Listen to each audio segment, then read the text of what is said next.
It's a Monday mailbag. We were asked which top pitching prospects are most likely to debut in 2024. Let's talk about it. You are Locked On MLB Prospects, part of the Locked On Podcast Network, your team every day.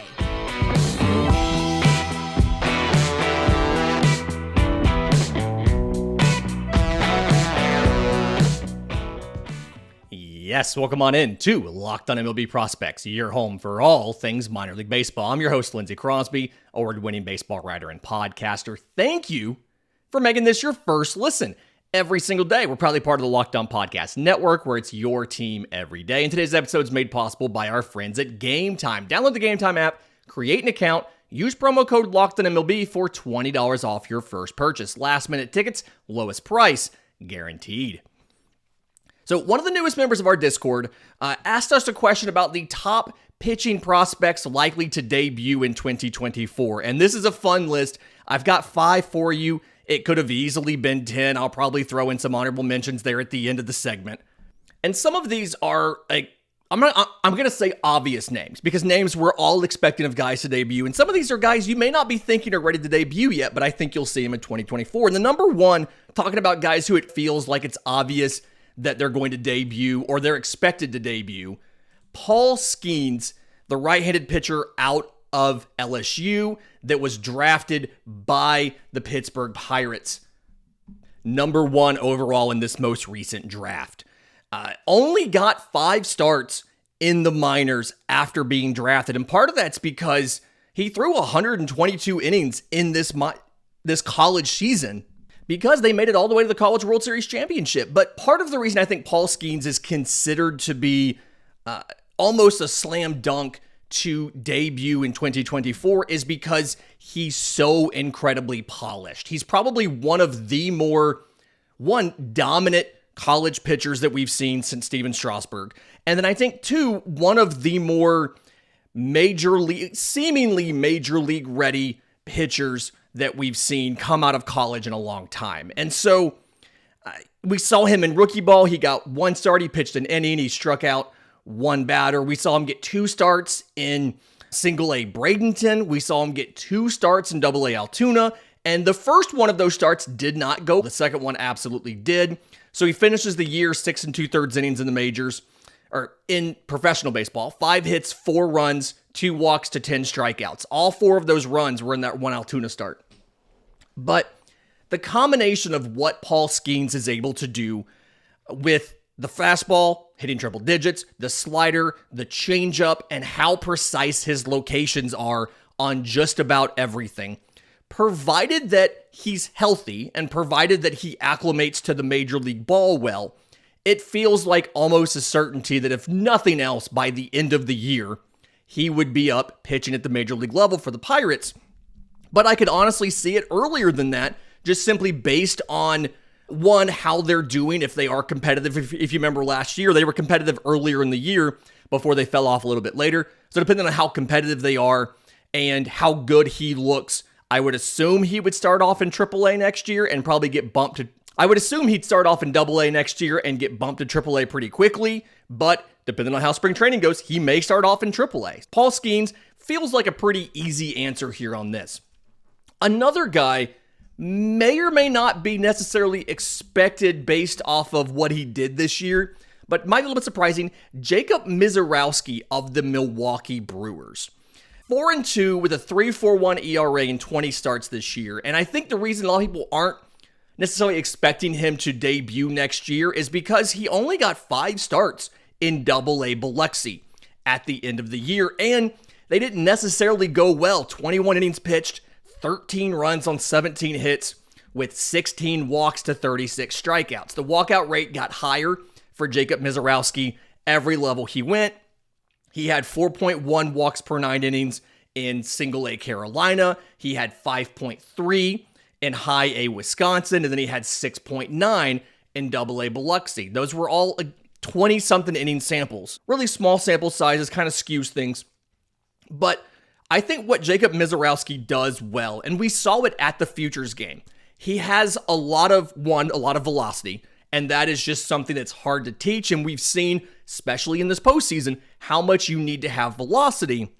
And then 2, he has a fastball that just feels like it's incredibly hard to hit. And given what the Brewers are going to be missing or not have in 2024, they're not going to have Brandon Woodruff. It feels like they're going to need some pitching help. And it feels like Jacob Misiorowski is a guy that you could call up if he starts off well in the minors. You could call him up, put him in the bullpen, and ease him into a major league role. I think you're going to see Jacob Misiorowski in 2024. I don't think you'll see him all season. Definitely don't think you'll see him to open the year, but it feels like you're going to see him in 2024. Another top pitching prospect I think you'll see, Ricky Tiedemann of the Toronto Blue Jays. 2021 third rounder. You remember he missed some time this year. He's currently in the Arizona Fall League, making up innings, and he's looked pretty good. He's been one of the best pitchers in the Arizona Fall League on the year in just about every level of the minors. Like literally, he pitched in rookie ball, he pitched in single A Dunedin, he pitched in double A New Hampshire, and in triple A Buffalo at the very end of the season. He had an 0-5 record, the 3.68 ERA in 15 starts, only 44 innings. He struck out 82 batters in those 44 innings. And I think that the Arizona Fall League, how good Ricky Tiedemann has looked in the Arizona Fall League, is going to be one of those deciding factors that has Toronto feel comfortable calling him up again in the second half of the year and giving him a chance to probably pitch in relief, pitch out of the bullpen, both maybe in a single inning capacity and also extended innings. I think about what the Braves did with AJ Smith-Shawver. His first pitching appearance up was in relief in Arizona, and then he turned around and started his next time out. Ricky Tiedemann, because he's looked so good at the Arizona Fall League, and it looks like provided he's healthy, which has been a question for Ricky Tiedemann, provided he's healthy, it feels like he's going to have a good chance in a contending Toronto team to come up and cover some innings, again, probably in relief, but either way, there. Somebody who I think, another player that you may not necessarily be expecting to come up, but somebody that I think you'll see, is Mick Abel of the Philadelphia Phillies.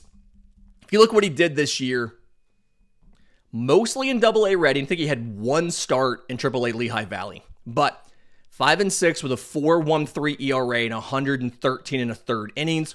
Struck out 10.5 batters per 9 innings. The walks were high, 5.2 walks per 9. He walked 65 guys in those 113 and a third innings. And the stuff for Mick Abel is really good. Fastball, slider, change is the big part of it. Has a curveball. But a lot of the walk issues to me feel like they have been mechanical. It's been the inability to keep his levers in sync on the delivery of the off-speed and the inability subsequently to land that off-speed for strikes. Given what we've seen this minor league pitching development group do, it feels like this is something, feels like Mick Abel is on the verge of everything clicking. And I'm of the opinion that this offseason, you're going to see everything click for Mick Abel. And because of that, you're going to see him get major league time next year. It also helps that they're going to have questions, possibly depending on what happens in free agency. You've got some guys that are going to hit free agency from the rotation. But it feels like Mick Abel is a guy you will see at the major league level by the midpoint of the year.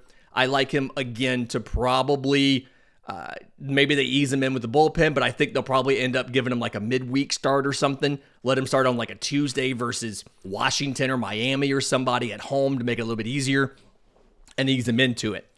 The last guy, Cade Horton of the Chicago Cubs. Again, I told you, we tried to not take guys that spent the whole year in AAA and made this easy, right?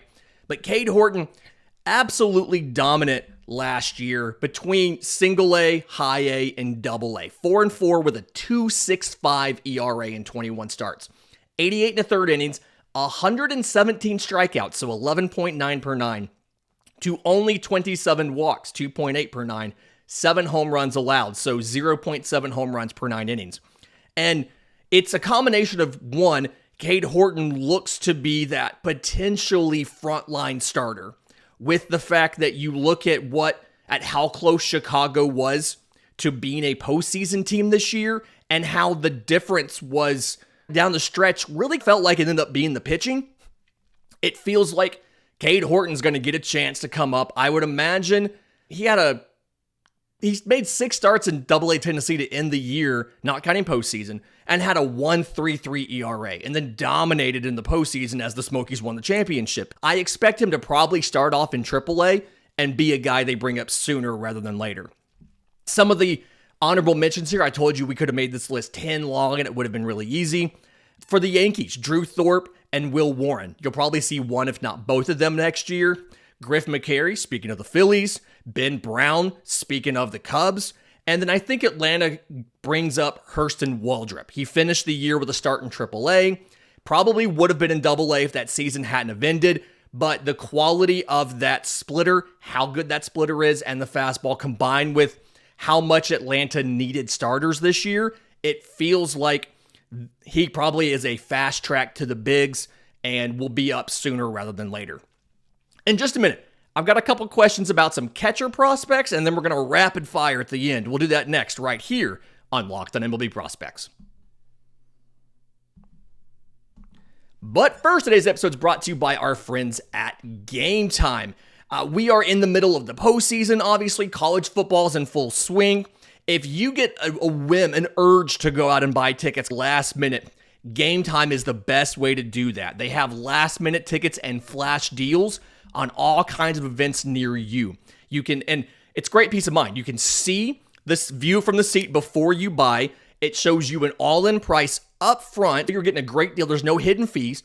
You buy the tickets in seconds with 2 taps. They're delivered straight to your phone. Again, exclusive flash deals on different stuff. Football, basketball, baseball, whatever it might be. And then the Game Time guarantee. You're always going to get the best price. If you find tickets in the same section and row for less than what you paid on Game Time, will credit you 110% of the difference. They are the fastest growing ticketing app in the country for a reason. Take the guesswork out of buying tickets with Game Time. Download the Game Time app, create an account, redeem code LOCKEDONMLB for $20 off your first purchase. Now, terms and conditions do apply, but again, create an account, redeem code LOCKEDONMLB for $20 off. Download the Game Time app today. Last minute tickets, lowest price, guaranteed.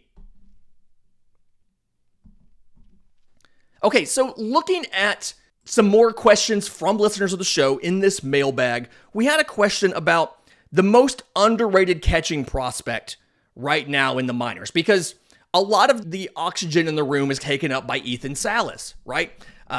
Of the Padres, 17 years old, made it all the way, through the minor leagues. Crazy, right? I think Moises Ballesteros of the Chicago Cubs is probably the catching prospect we're not really talking about. Something where international free agent and made it all the way to Single-A at age 18 in his first year stateside, and then made it all the way to Double-A by the end of the season this most recent year at age 19. So what he did in the minors this year, starting off in Single-A Myrtle Beach, he went to High-A South Bend, exactly 56 games in both levels, which was cool, and then a week in Tennessee plus the postseason. Regular season here, 117 games for Moises Ballesteros. 285, 375, 449. 14 home runs, 41 extra base hits, 63 walks to 78 strikeouts, and 7-7 on stolen bases. So again, age 19 season, and that's what he did in the lower minors and then a week in Double-A. And there's a couple things. He played catcher. He also played first base and DH'd. When he got to Double-A, he didn't catch once, although part of that is very end of the season, playoff push, just slot him in at first base or DH versus trying to get him to learn new catchers when there's actual stakes here. So 76 starts at catcher, 26 at first base, 14 at DH. When he was a catcher, 20% caught stealing rate, which is not great. A little bit of work you have to do there, but only allowed 10 passed balls in 651 and 2/3 innings behind the plate. Something where, like, when you watch him, I think the hands are good. He has the hands. He can make the transfer. The arm strength's okay. He's gotten better at the blocking. You can see by the pass ball numbers. I feel like that's a little bit better than it had been. If you break it down, I mean, that's a pass ball every 65 innings, which is, I feel like, a pretty understandable rate, especially in the lower minors when you have pitchers who are a little bit wilder. I do think The pop time is something that's a little bit not great just on film. I don't have actual numbers of the pop time because it's not high enough quality to watch it from home. But it feels like the pop time's not quite there. And so questions about does he stick behind the plate? I did also notice he's listed at 5'7" and 195, and that is not correct. The 5'7", he feels like he's about 5'9", but the 195, he's probably, I'm thinking 220 or more. And so when you watch him, it's a lefty swing from a shorter, stockier body. Again, I think the pitch recognition's good. The strike zone discipline is good. The thing here is, can he stick behind the plate? I think ultimately he can. I don't necessarily think he'll ever be Gold Glove quality behind the plate, but I think he'll be good enough to play behind the plate in Chicago. And the obvious comparison, because of his height and his size, is probably Alejandro Kirk. And I think if he turns out to be an Alejandro Kirk, you're perfectly happy with that. Got a question in response to our Prospect Team of the Year show that we did with Beck of the Dynasty Dugout. Again, go check out their work. They're great folks. And the question in essence was, is Ben Rice really going to be a catcher? Because he only caught 37 games behind the plate. He had 18 at first base and 18 at DH. And I think this is a valid question. Blocking wise, he's good behind the plate as far as the blocking, the lateral agility, things like that. I think he allowed one pass ball in 322 innings behind the plate. But he was 8 of 70 on stolen base attempts. 62 of the 70 got on. 11% caught stealing. And a lot of that comes back to the arm strength. And so he's got to do more if he wants to stick behind the plate from an arm strength, a pop time, a transfer perspective.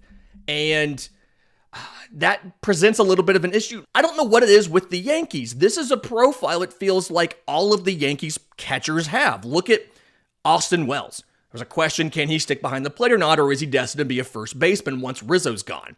Obviously, Ben Rice. Agustin Ramirez is another catcher that there's questions about, can he stick behind the plate or not? And part of me just wants the Yankees to go out and draft the best defensive catcher in the draft in 2024, so we don't have to keep relitigating, can this Yankees catcher stick behind the plate? And spoiler alert, we're doing a show later this week about the MLB draft. We're going to start off with some draft coverage just because we polled, the people said they wanted it, and on this show, I give the people what they want. That's the goal of this. In just a minute, we've got some rapid fire questions about first baseman, third baseman, Tampa Bay, Milwaukee, what Baltimore does with their infielders, and a quality over quantity question when it comes to prospects. We'll get to all of those next right here on Locked On MLB Prospects. But first, today's episode is brought to you by our friends at FanDuel. October baseball is here. We're in the depths of the NLCS, the ALCS, looking to see who makes the World Series. And you can make your postseason debut with FanDuel, America's #1 sportsbook. Join FanDuel today, and you can get started with $200 in bonus bets guaranteed when you place your first $5 bet. Visit FanDuel.com/lockedon to create your new account. You can get in on the action from the first pitch until the final out. You can bet on everything from strikeouts, home runs, who's going to win the game. And if you don't want to wait the whole game to get a W, especially when these postseason games start later in the evening, you can just predict what's going to happen in the next at-bat with a quick bet. So head on over to FanDuel.com/lockedon right now. Step up to the plate this postseason with $200 in bonus bets guaranteed and make every moment more with FanDuel, an official sports betting partner of Major League Baseball. All right, final segment of the Monday mailbag on Locked On MLB Prospects. If you have questions for the mailbag, tons of ways to get them to us. We have a Discord. I'm on Twitter at Crosby Baseball. The show has a Twitter account at Locked On Farm. You can leave a comment on YouTube. We have email. We have subtext. It's all in the episode description. It's all in the show notes. Question about Connor Norby of the Baltimore Orioles. Does he stick in the infield? Does he have a spot to play in 2023? And this is the $1 million question for Baltimore in this offseason, right? Is you've got more prospects than you have infield spots. who stays and who goes. And I've beat this horse into the ground by now. You should have moved another one at the deadline for another starting pitcher, but whatever. It feels like you're going to see them try to make a trade for a starting pitcher this year by moving some of these guys at the deadline. And so right now, if I'm picking a starting four for the end of 2024, by the end of 2024, I've got Gunnar Henderson at third base, Jackson Holliday at short, Jordan Westburg at second, Kobe Mayo at first. Now, obviously, a lot of this stuff can change. They can bring up Jackson Holliday earlier in the year, stick him at second base with Gunnar at short. I think the biggest decision they have to make here is, where do you leave Gunnar Henderson? Do you leave him at short? Do you leave him at third? Because he played a bunch of both this year. And it reminds me of when the Royals had Bobby Witt in his rookie year. He played a lot of short, he played a lot of third, and didn't look great defensively at short, and they had to figure out, where do we want him, and they ended up with him at short. So I think a lot of what happens and where guys move around ends up on what you do with Gunnar Henderson. But either way, Norby to me feels like he might end up being a guy that's left out. If you look what he did in AAA, he spent the entire year in AAA Norfolk, 138 games, 290, 359, 483, 21 home runs, 64 extra base hits, 57 walks to 137 strikeouts, and 10 of 14 on stolen bases. He played some second base, he played some shortstop, he played some left field, he played some right field, and he feels like a guy you want to have on your bench. He's a useful piece that can chip in at multiple places, but it feels like at every individual position, you've got somebody that you like better than him, right? Whether it's the infield options, whether it's in the outfield, you've got a ton of veteran outfielders. You've also got guys like Colton Cowser, Heston Kierstad. I think ultimately, if he stays, he's a utility option, but the question is, does he stay or not? That's the big thing here. Question from YouTube, is Junior Caminero an opening day starter for the Tampa Bay Rays? I think he is. I think the question is, he starting at third base or shortstop? He can play shortstop. It's going to be fine. It's not going to be great. Feels like it's not going to be Tampa Bay's go-to option. I feel like he's probably going to end up being a starter at third, but that's a big question, is who is the starting shortstop? And offensively, what does that person give you? If it's Taylor Walls, you're not getting great offense out of Taylor Walls, so there's entirely a possibility that you end up with a scenario of maybe you have Taylor Walls late in the game, you pinch hit for him, for somebody who can play third base, and Junior Caminero kicks over to short, something like that. Either way, I do think he sticks at the major league level to start 2024. He didn't look overwhelmed in his brief cameo at the end of the year and in the postseason, and it feels like he's just one of those naturally born hitters who's amazing. Does Xavier Isaac stay at first base? The second part of that question on YouTube. I think he does, and I think part of the issue here is we're just assuming because he's a first baseman, he doesn't have great defense, and because of his size, but he slimmed up significantly from the draft to the season this year and looked pretty decent at first base. I think ultimately he stays. The question is going to be not, can he play first base good enough to stick there? It's going to be, is Trey Morgan a better defender than him at first base? If he moves off of first base to DH, I think it's only because Trey Morgan ends up being one of the better defensive first basemen in the majors and pushes him off. I think Xavier Isaac can play first base well enough to stick there defensively. The question is going to be, is Trey Morgan better than him or not? In response to our top third baseman show, somebody said, I feel like Brock Wilken's going to be the third baseman in Milwaukee and Tyler Black's going to be the first baseman. And I do agree that Brock Wilken profiles as your third base option. He's got a good arm, 60 grade arm. He's got good hands. He does have to worry about his lateral movement. I think like a knock on him coming out of Wake Forest was he wasn't that great side to side. He wasn't a great runner. And it's something where he wasn't always in a good defensive position to make the moves he had to make. He's going to start off at third base in the minors, and you always have the risk of him having to kick over to first. The issue for Tyler Black is he doesn't really have the power profile for first base. And so I think ultimately the best position for these guys. Like Tyler Black's been playing some outfield as well. I don't think he's ever going to be even an average defender on the dirt. I think he could be an adequate defender, maybe in the outfield. The arm's not great.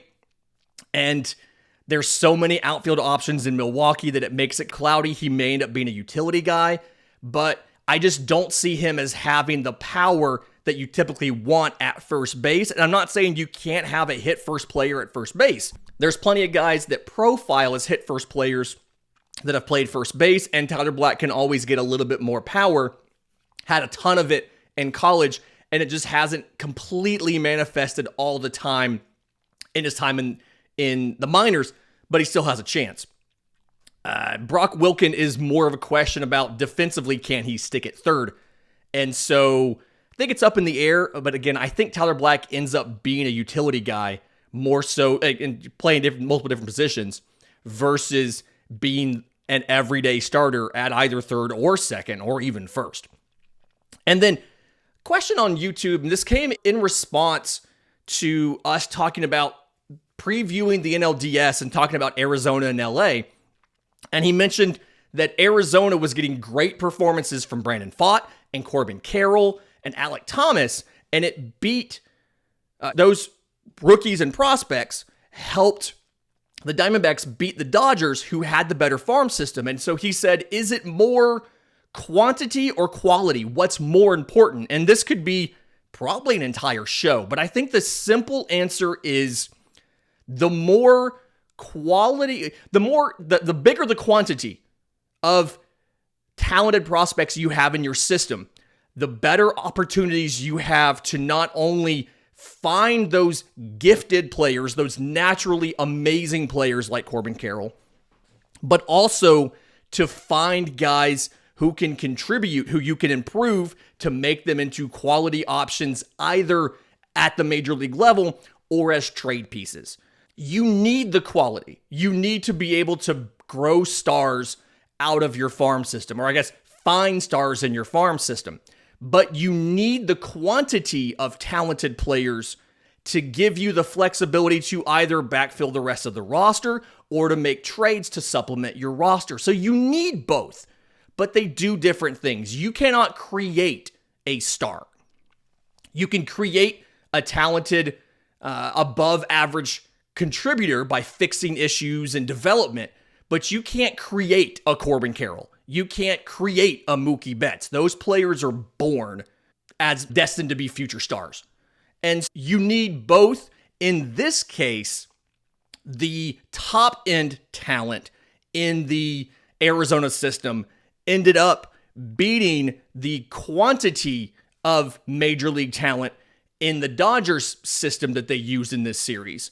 But I think in the end, the Dodgers, you'd rather have the Dodger system than Arizona system, right? Because you can't reliably count on creating another Corbin Carroll out of your farm system.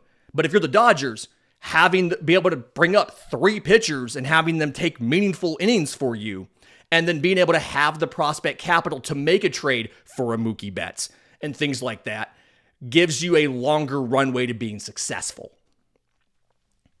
Fantastic week coming up this week. Really hyped. Again, we're getting into some MLB draft stuff. We're going to have another position ranking of prospects. We're going to do another draft review. So stay tuned for that. In the meantime, if you have questions for us, if you have show ideas, things like that, tons of ways to get them to us. Again, I'm on Twitter at Crosby Baseball. Show's on Twitter at Locked On Farm. You can email us. We have a Discord. We have a subtext. Leave us a comment on YouTube. Tons of ways to do it. Until next time, remember, it's always a great time to pay a minor leaguer.